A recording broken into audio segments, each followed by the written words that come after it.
Bonjour et bienvenue pour la réponse au Devine le titre, le dernier en date. Vous avez trouvé, enfin c'est surtout Kim de la chaîne La Semaine de Kim qui a trouvé. Il s'agissait bel et bien d'Altered Carbon, ou Carbone modifié pour les Québécois et pour Il Origine. Donc c'est une série effectivement de science-fiction, plutôt cyberpunk, on va dire, pour ceux qui ne savent pas ce que c'est le cyberpunk. Eh bien c'est de la science-fiction anticipation qui se passe aussi dans l'univers cybernétique, on va dire, avec du numérique, de l'informatique, beaucoup d'électronique, ce qui se passe dans l'univers aussi virtuel, mais ça se passe aussi souvent dans le côté réel, on va dire réel, dans des villes futuristes, vous savez, un peu comme dans Blade Runner. Voilà, Blade Runner, c'est du cyberpunk, par exemple. C'est pour vous situer un petit peu, voilà. Et je vous mettrai en description des liens vers des définitions du cyberpunk. Voilà. Donc Altered Carbon, il y a eu 2 saisons. Moi, je viens de finir de regarder la saison 2.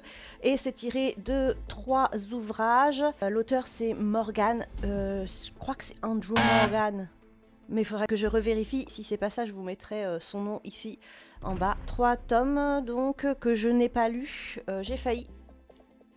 En fait, voilà ce qui s'est passé, c'est que comme j'avais vu la saison 1 et que je savais que c'était tiré de romans, comme ça parlait de peau dans la série, je me suis dit je vais sûrement prendre les livres, et j'ai regardé un petit peu, ça parlait pas de peau. En général, j'arrive à voir quand ça parle d'Edgar Poe et ça parlait pas de peau. Et là, je viens de me rendre compte effectivement que apparemment, il n'y a pas Edgar Poe dedans. Comme je le disais, c'est Jimi Hendrix, ou le personnage d'Hendrix.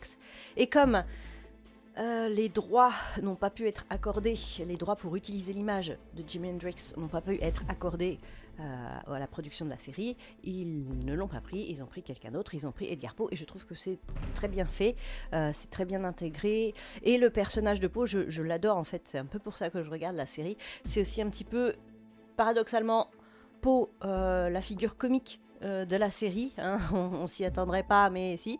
Et ce personnage est vraiment génial, très attendrissant.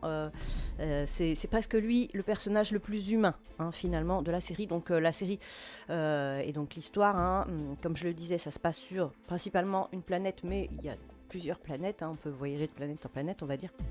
Et on peut voyager de corps en corps, c'est-à-dire que les gens, la plupart des gens ont une espèce de pile qui est située dans la nuque là. Je mets mon micro et vous verrez rien. Qui est située dans la nuque, et cette pile contient toute la personne, en fait, toute la personnalité. Donc on peut changer de corps, on peut avoir un corps synthétique, même si on veut, super puissant et tout. Ce qui compte, c'est la pile. Donc on peut mourir entre guillemets si la pile est saine et sauve. C'est bon, on peut les changer. Par contre, si la pile est pétée, à moins d'avoir fait une sauvegarde, c'est mort. Voilà, donc Altered Carbon, carbone modifié, c'est tout, je ne vais pas vous en dire plus, vous pourrez voir par vous-même si vous voulez, ou lire par vous-même. J'ai pas un avis exceptionnel sur la série, je vous dis, c'est surtout parce qu'il y avait le personnage de Poe dedans que j'ai regardé. Après, elle est bien, mais je suis pas... Le cyberpunk, c'est pas trop mon truc non plus, on va dire, voilà, je suis moins attirée par le cyberpunk. Je sais pas, c'est le côté un peu négatif, un peu pessimiste, un peu cradingue, parce que ouais, c'est crade. On vit dans des villes glauques, on a l'impression qu'il fait toujours nuit, quand il fait pas nuit, il pleut. Voilà, c'est un peu l'effet que ça donne, le futur. Et en fait, je pense que c'est le futur vers lequel on va tout droit, mais on y fonce à une vitesse, mais voilà, donc c'est pas très rassurant. Voilà, et sur ce, bonne lecture.